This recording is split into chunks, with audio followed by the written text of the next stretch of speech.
So recently down in Antarctica, the quietest continent on Earth started making noise. Not the kind you and I hear, but the kind instruments pick up when something that has been stuck for a very long time starts to slip. The ice is melting and something ancient is moving. I am talking about rivers. Under the ice switching on entire lakes the size of cities draining and refilling. Glaciers that used to creep suddenly lunging forward, and ecosystems that have been sealed in the dark since before human civilization, switching from pause to play. This is not a horror story. This is a real story about physics, biology, and time. And it matters because when Antarctica moves, sea level, weather, and the global thermostat move with it. Let us start with the piece that headlines grab first, the so-called doomsday glacier. That catchy nickname points to one wedge of ice in West Antarctica that holds a key in its geometry. It rests on bedrock that dips downward inland. That shape is a problem, because where the ice meets the ocean, you have a line called the grounding line. Warm salt water can sneak underneath, melt the belly of the ice. And when that grounding line retreats onto deeper bedrock, the ice lifts, floats more easily, and retreats faster. It is a runaway shape. This glacier is also held in place by a shelf of floating ice that acts like a brace. Crack that brace with warm water and mechanical stress, and the inland ice speeds up like a truck released from a parking brake. The numbers are not movie drama. They are simple. A few centimeters of global sea rise from that one system as it adjusts, and much more if its neighbors come with it. That is the first meaning of waking up. A sleeping brace creaks, and the mass behind it shifts. Now the second meaning is beneath your feet. If you are standing out there, Antarctica is not a frozen solid slab. It is alive with water at the base, because pressure and friction turn the bottom of a kilometer-thick ice sheet into a thin film of liquid. Below the white you see are channels, ponds, and whole lakes held in bedrock pockets. These lakes drain into each other through tunnels that open and close. Sometimes a lake fills for years, and then, in a single day or week, it vents, sending a pulse of water slithering toward the sea under the ice. Scientists see the surface sag and rise by meters as that hidden plumbing breathes. Imagine an organ with valves opening and shutting. That is Antarctica from below. When the climate nudges the system warmer, that plumbing wakes up. Trickles become streams. Streams become rivers with enough pressure to lift ice, change friction, and kick a glacier forward in a stick-slip motion. That is the second meaning of waking up. The heart under the ice is beating harder. People always ask what is actually new here. Ice has always melted and frozen. What is different is the timing and the push from the ocean in the air. The Southern Ocean is pulling more heat into the depths than it used to. Changes in wind belts steer relatively warm, deep water up the continental slope, and that water slides into the cavities under floating ice shelves. It is just a couple degrees above freezing, but that is like pointing a hairdryer at a sugar sculpture. It does not take much. The melt thins the shelf loses contact with rocky bumps, called pinning points. The bracing weakens, and the grounded ice behind it speeds up. None of that is theory. It is happening right now around multiple shelves. When you see a satellite view with long fractures marching across a shelf, that is the stress lines of a structure losing its footing. But something else is moving that makes the hair on the back of your neck stand up in a different way. Life. Not big things crawling out of an ice cave. I mean microbes that have been sealed away for tens of thousands of years, maybe far longer, in subglacial lakes and wet sediments. We have drilled into some of those lakes with ultra-clean methods, melted a borehole, dropped in cameras and samplers, and pulled up water that was never kissed by sunlight. What did we find? Cells, tiny organisms that breathe iron, sulfur, and rocks. The way we breathe oxygen, they build communities in complete darkness, taking the chemical energy the planet provides and turning it into survival. That is ancient metabolism, switching back on when you add fresh meltwater and fresh nutrients, and when that subglacial plumbing connects previously isolated pockets. It connects ecosystems. Ancient food webs that were tiny and local can suddenly expand along the new water routes.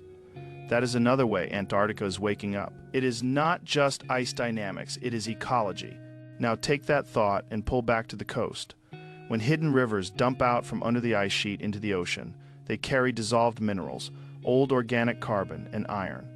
The Southern Ocean is hungry for iron. Give it a little, and it can spark blooms of microscopic plants that feed krill, that feed whales, that feed everything with a heartbeat out there. So the meltwater pulse is not just a sea-level story, it is a fertilizer story. You get more productivity in certain places and seasons. That sounds like a win. But the balance out there is delicate. Too much fresh water pooling on the surface can also put a lid on the ocean, preventing deeper, nutrient-rich water from rising. The point is, the awakening is not single direction. Some doors open, some close, and we are only now seeing which ones matter most. Let us talk volcanoes, because people love to leap to that. Yes, Antarctica has fire under the ice. There are known volcanoes through the transantarctic mountains and under West Antarctica, and a handful are active.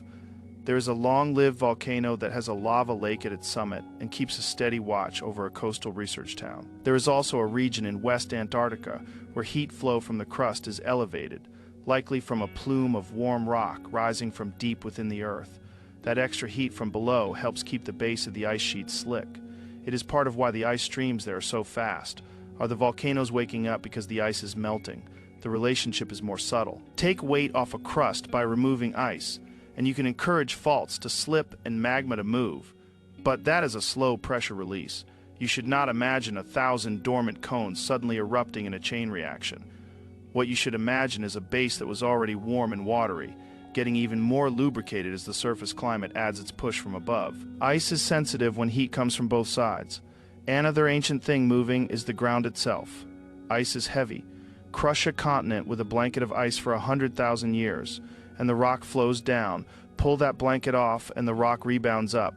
That bounce is not quick. It takes centuries to millennia, but we are already measuring it. Parts of West Antarctica are rising several centimeters per year because the ice load is decreasing.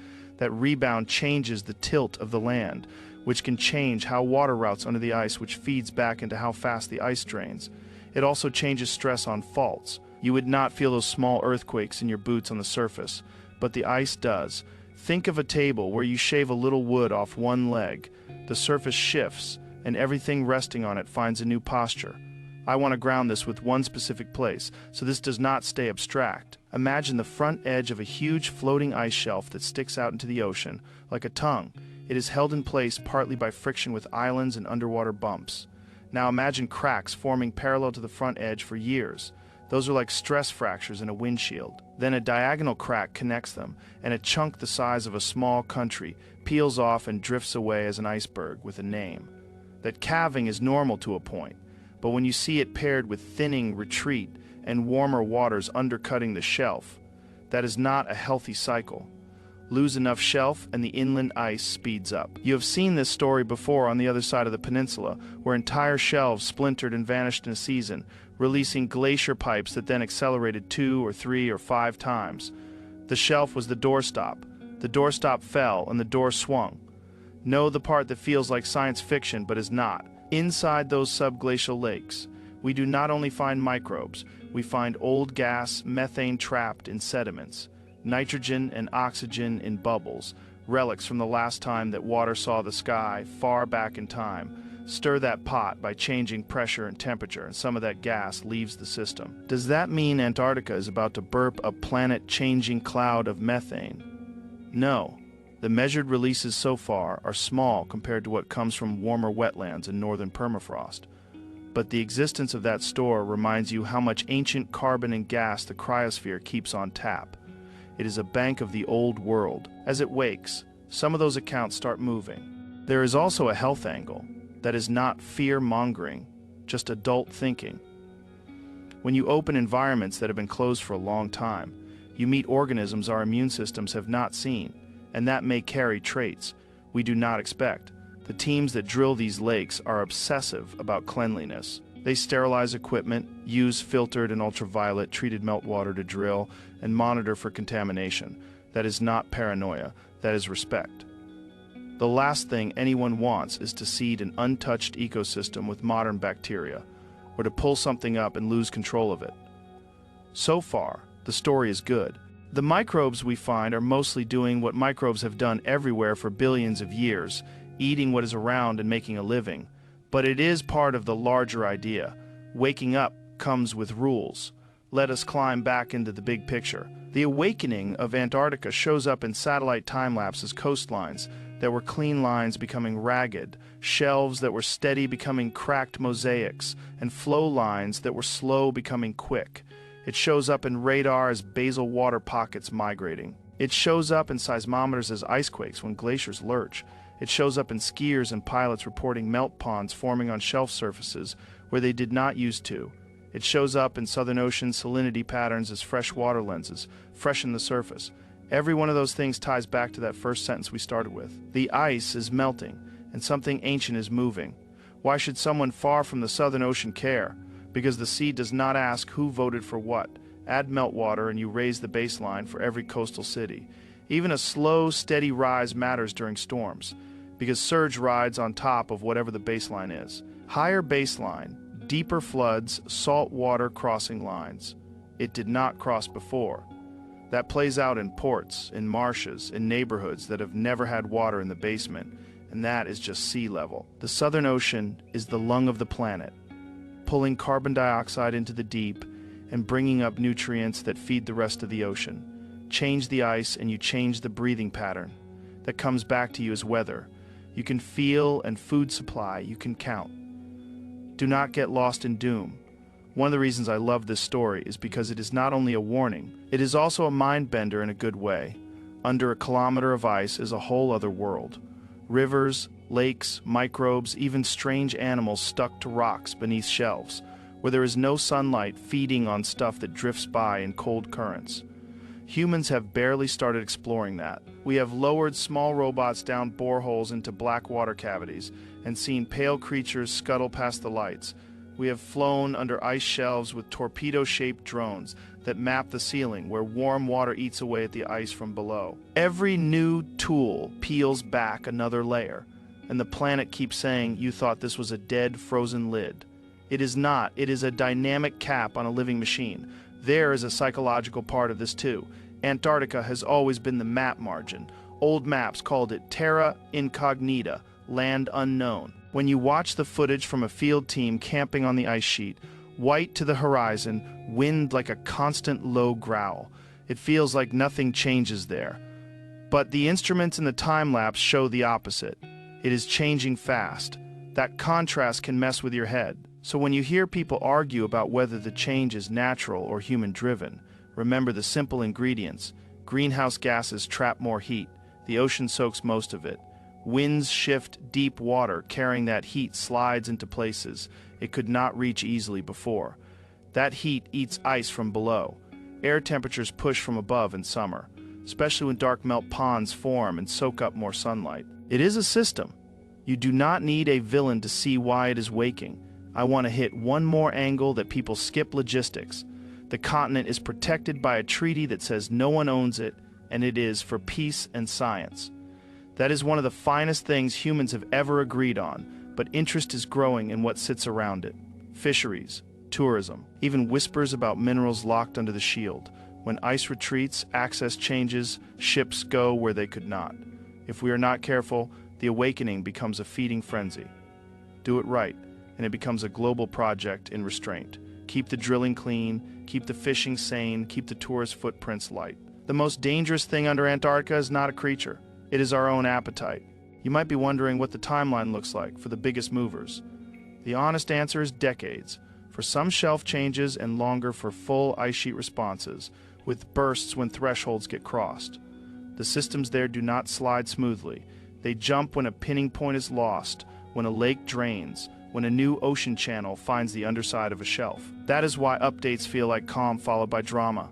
Years of slow thinning, then a massive iceberg calves, and the news goes everywhere. Underneath those headlines is a trend line that is not going the other way without a lot of help from us reducing the push on the system. I will bring it to an image you can carry without needing to see a screen. Think of Antarctica as a sleeping giant with long, slow arteries underneath it. Those arteries carried a trickle for a long time. The room warmed a bit. The giant's body warmed from below a bit. Now those arteries are carrying more water, and the heart is beating louder against the bed it rests on. Muscles that were comfortable at one position are flexing and slipping. The giant is not getting up and walking, but it is shifting, and when it shifts, the floorboards creak all over the house. If you live on a coast, you are standing on those floorboards. If you eat from the ocean, you are standing on those floorboards. If you breathe the air that the Southern Ocean helps cleanse, you are standing on those floorboards. Someone will ask the wild card question: is there any chance of something like a buried ancient city or a lost human chapter under the ice? The fun answer is that the only ancient civilization down there is bacterial and geologic. The serious answer is that the real marvel is better than a fantasy. There are mountain ranges under the ice that rival anything you have seen on a map, carved by time and hidden in blue shadow for millions of years. There are impact scars that hint at rocks from space changing the climate long before our species existed. There are records written in layered ice that trap old atmospheres like time capsules. Melt that ice in the wrong places, and you do not find a museum, you erase a library. That is another reason the waking matters. We want the giant to move slowly enough that we can read its history before any pages are lost. Let me give you a fast recap you can repeat back to anyone, so this sticks. Antarctica is waking up in 4 ways that matter. The braces at the edges are thinning and cracking, which lets inland ice speed up. The hidden plumbing underneath is switching from slow drip to active flow, which changes friction and speed. The life locked inside that plumbing is linking up and feeding the Southern Ocean in new ways. And the ground itself is springing back as weight comes off, which changes how the water moves under the ice and how the ice moves above it. On top of that, there is quiet fire under parts of the west, adding heat from below. None of this needs a myth to be scary or beautiful. It is our living planet doing what it does when the dials are turned. So when you hear the hook that something ancient is moving, remember what that really means. It is water that has been trapped since the last ice age, finally finding an exit. It is microbes that learn to live on rock dust and sulfur waking up and spreading along new currents. It is ice that grew in colder centuries finally feeling a push. It cannot resist. It is bedrock that has been bowed down for 100,000 years starting to lift its chin. It is not a monster under the bed. It is the bed itself, stretching and groaning and rearranging the furniture of the sea. And here is the last thought I will leave hanging in the air. In 100 years, people will talk about Antarctica the way we talk about the Amazon or the Himalayas, not as a blank space, but as a living region with rhythms everyone knows. The glaciers will have names you hear on the weather report. The big shelves will be characters in a long-running story. Kids will learn in school that under the ice there are lakes with their own ecosystems, and that sometimes those lakes breathe. And they will learn that when we were adults, we saw the giant wake and we had a choice. Push it harder and faster for a quick thrill, or take the pressure off and let it roll over slowly, so the house does not shake apart. I hope they tell the second story, because if there is one thing you learn listening to the instruments down there, it is that the planet is loud once you know how to listen. And right now, Antarctica is telling anyone who will listen that it is not asleep anymore. It is up, it is moving, and everything tied to the ocean is going to feel it.